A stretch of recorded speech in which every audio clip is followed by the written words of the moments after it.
the vanquish rootkit, which is installed in the file system. Yeah, that's it.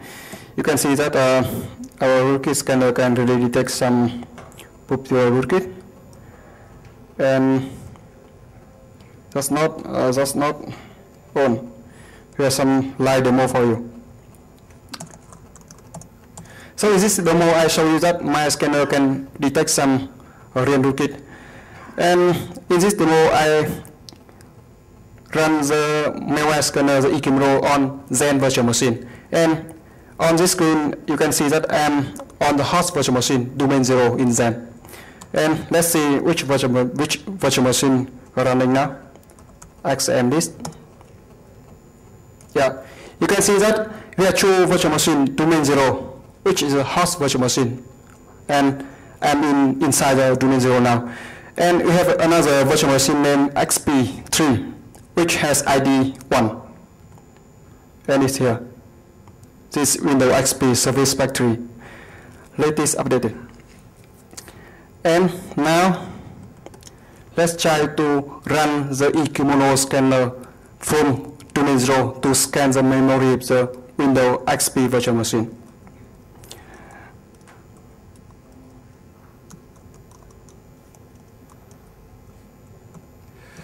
I need to specify the virtual machine that I want to scan.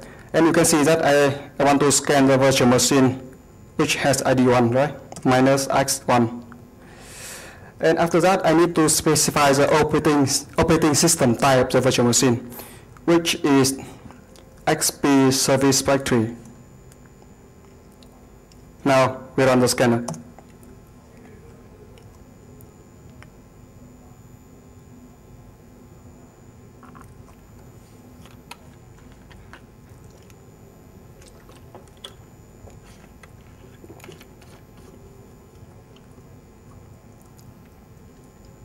Yeah, you can see that my scanner scans many things inside the Windows virtual machine.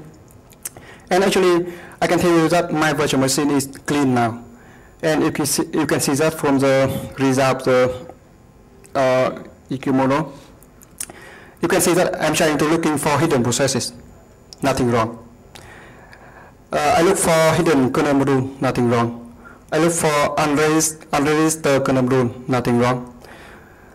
Check export arrest table, nothing wrong. Checking system code, nothing wrong. And checking for the IRP hook inside the Windows driver, nothing wrong. Import arrest table in the processes. I check all the processes inside the virtual machine, nothing wrong. Actually, there's something wrong. You can see here.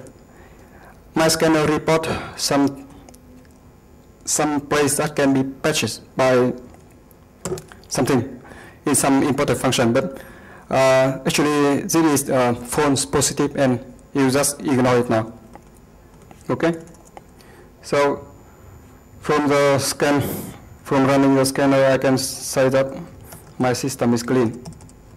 Now inside the virtual machine, I run on rootkit. Actually, it's not rootkit, but it uses many rootkit techniques. So if you can detect this program from the scanner, you can detect the real rootkit as well.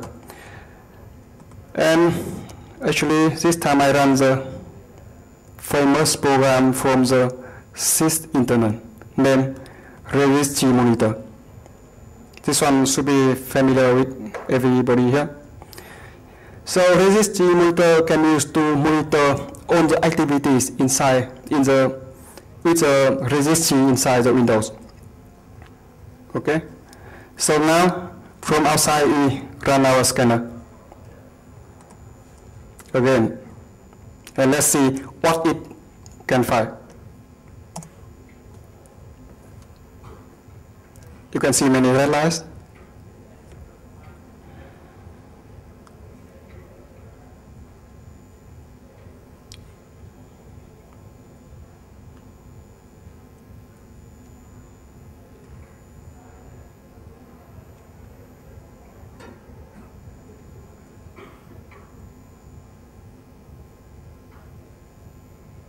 Yeah, it takes a while, about 1 minute to scan everything.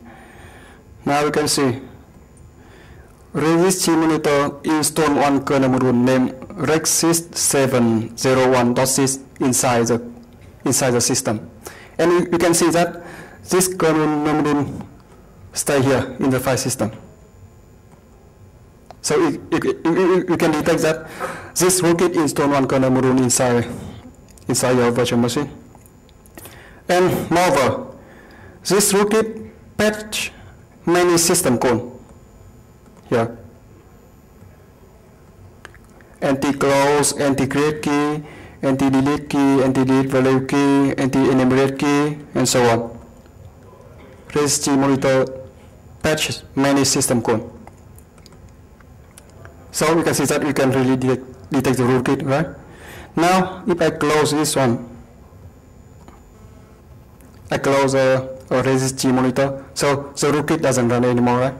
Now I try to scan again to see if now my scanner can detect something or not.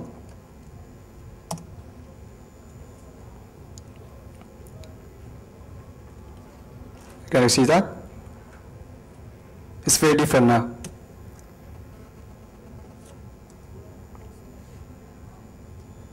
You can see that if I close the resist monitor, it still keeps the kernel module inside the memory. It doesn't unload the kernel module. You can still see it here. But after we close the resist monitor, it recovers the system code table. So the system code table is not patched anymore, not infected anymore. So that's clear, right? Yeah. Okay, that's about detecting rootkit that can modify the kernel inside Windows virtual machine. Just another demo for you. I run another program. This one is also not rootkit, but it behaves like rootkit. It uses many rootkit techniques. So if you can detect this one, you can detect the rootkit as well.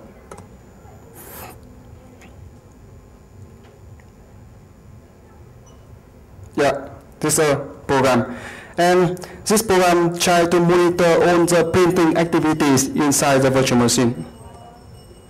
And now, let's try to run one program. Notepad. Okay. Now we try to scan again. Now the system is infected with the rootkit. Can you see that? Just somehow realize. You can see that this rootkit installed a new kernel module here.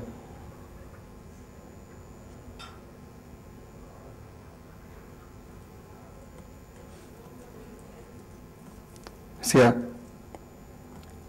And you can know the kernel module name and where it stays in the file system. This rootkit installed a new kernel module. And besides that, you can see Notepad here. This rootkit patch many important functions inside Notepad. It patch end page, about documentation, and documentation, start page, create DCW, start W. All those functions about printing, so it can monitor the printing activities of Notepad. Now, let's try to close this rootkit. We unload the rootkit. And now let's try to scan again.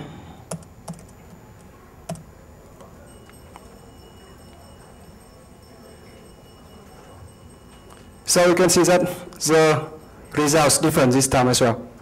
You can see that after we unload the rootkit from the memory, it still keeps the kernel module inside the system. It's still here. The kernel module, this rootkit is still here. But let's look at the Notepad process.